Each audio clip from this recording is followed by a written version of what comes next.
Okay, so this video is for section 1.3. I encourage you to read through the section in the textbook. There's some historical information there about the quadratic formula. It's a process really that goes back a couple thousand years that many different cultures have used. In European mathematics, during the Renaissance, they started assigning letters to represent the variables, and that produced the form that we're familiar with, this negative b plus or minus square root b squared minus 4ac all over 2a. So there's a separate video about programming the graphing calculator to provide answers for these quadratic equations.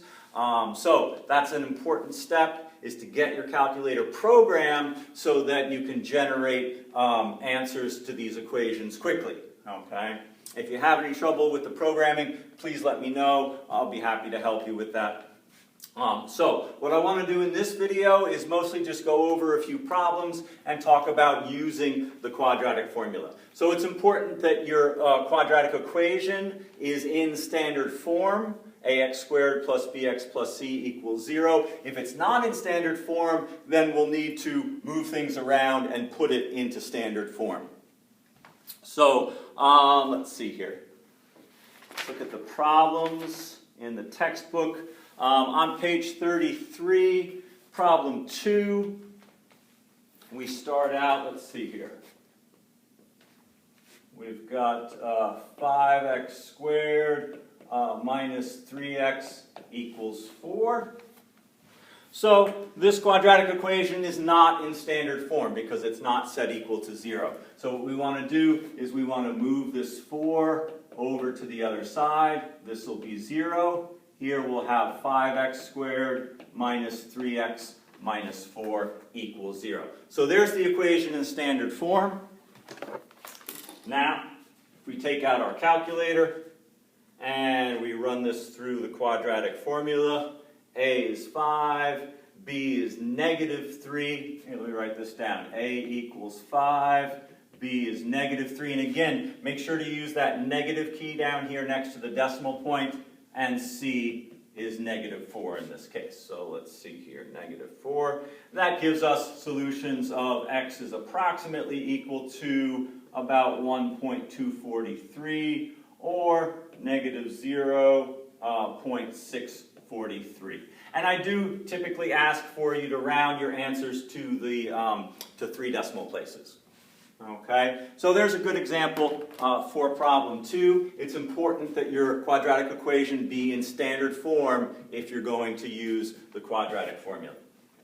Okay, so let's look at something else that comes up when we're working with quadratic equations. Let's say we have something like 2x squared equals 3 minus 7x, let's say. Okay, well, we've got a couple choices here. One thing we can do is we can move this over to this side. So let's say we subtracted 2x squared on both sides, and this will say 0 is 3 minus 7x minus 2x squared. Now this isn't really standard form, okay? Because standard form goes in the pattern where you've got the squared term, you've got the first power or linear term, and then you've got the constant term. So if we want to put this in standard form, we can turn it around. Remember, if you want to move a term, keep the sign that's in front of it. That's a negative 2x squared minus 7x and a positive 3.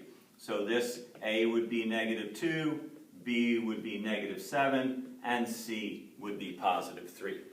And so let's see, let's run this through the quadratic.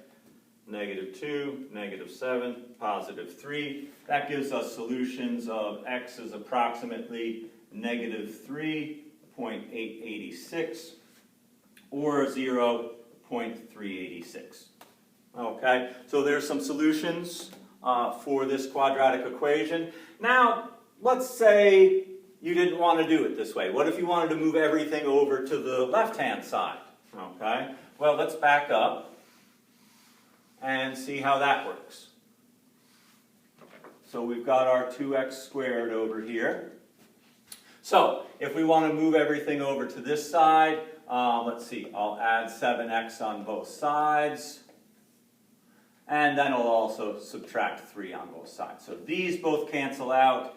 Here's the 0. We've got a 2x squared plus 7x minus 3, and that's in standard form. What's important here is that the a is always the coefficient for the x squared. The b is always the coefficient for the x, and the c is always the constant term. And so let's say you had written this as 2x squared minus 3 plus 7x equals 0. There's nothing especially wrong with this. But you have to recognize that just because you've put the negative 3 in the middle, that doesn't all of a sudden make it equal to b. Okay? As long as it's the constant term, it'll always be c. Whatever's in front of the x to the first piece, that's going to be the value for b. Okay? So that's the important thing about standard form, is identifying the values of a, b, and c. And so we can do that here. So we've got standard form. Even if we don't, we can still identify these values. A is going to be positive 2, B is going to be positive 7, and C is going to be negative 3.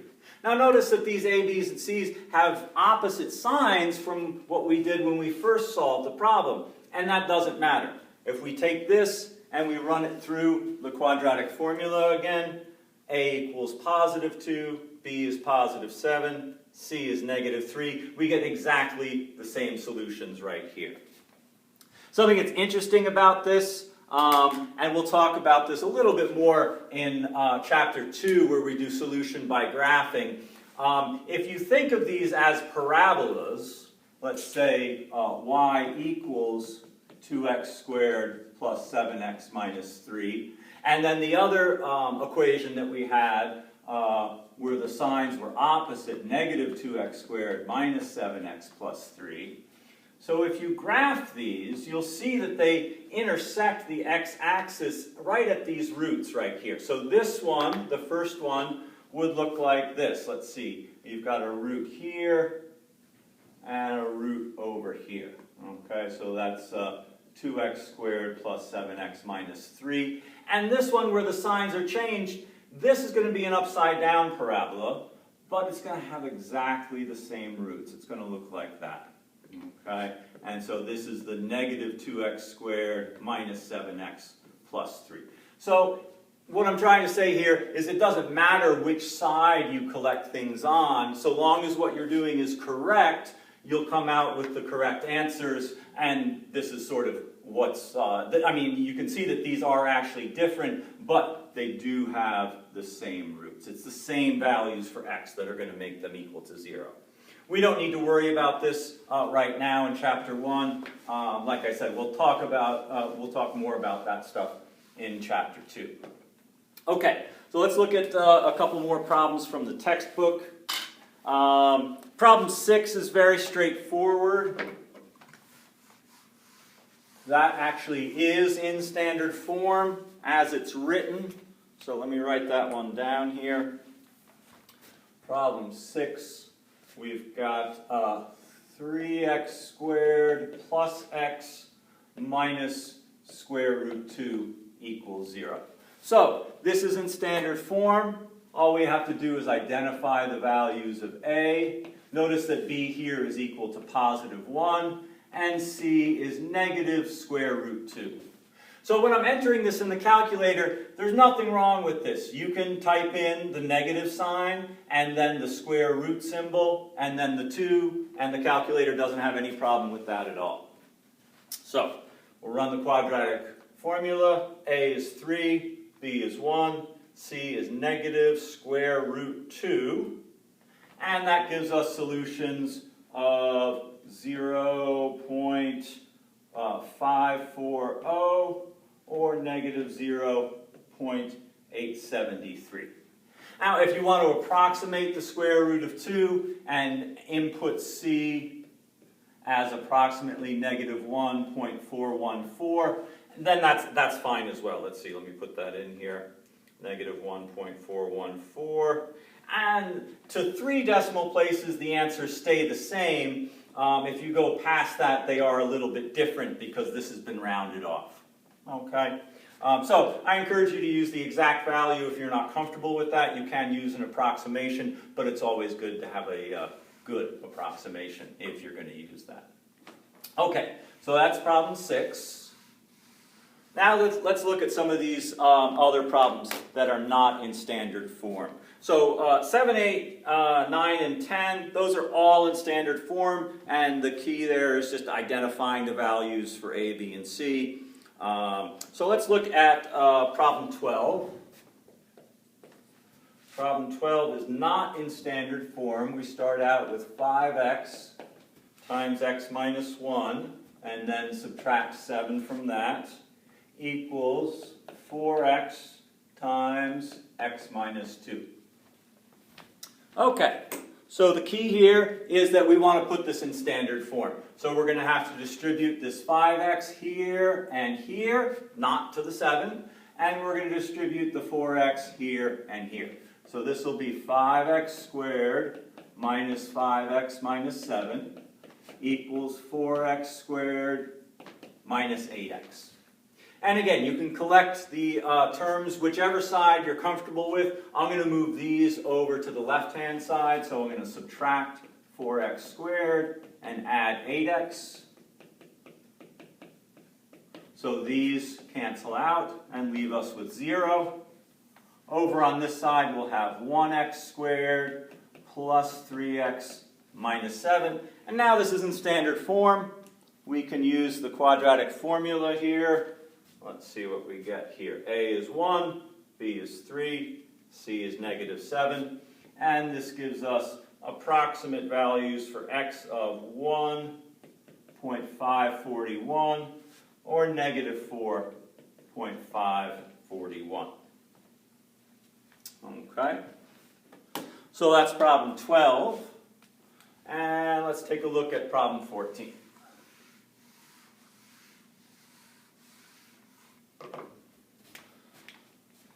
Okay, problem 14 starts out with 11 times x minus 2 plus x minus 5 equals x plus 2 times x minus 6. Okay, so we need to distribute this 11 inside those parentheses. This is just going to stay the way that it is. And then here we'll have to distribute. We'll have to multiply these two binomials together. So we'll get x squared minus 6x and plus 2x. We'll make minus 4x and then minus 12. Over on this side, 11x minus 22 plus x minus 5. So let's see, this is 12x minus 27. This stays the same. And then we'll move everything over to this side, subtract 12x, and add 27. So those cancel out. There's our 0. This will be x squared minus 16x, and it looks like plus 15. And that is factorable, and so that means that we're going to get whole number answers here. And if you want to solve this by factoring, there's nothing stopping you from doing that, but you can always use the quadratic formula, and this gives us solutions of x equals 15 and x equals 1. So that's pretty much it for section 1.3. It's important that you get your calculator programmed, make sure that your program works, okay, and then work on these problems on page 33, problems 1 through 13, the odd ones, and then we'll pick things back up for section 1.4. And thanks.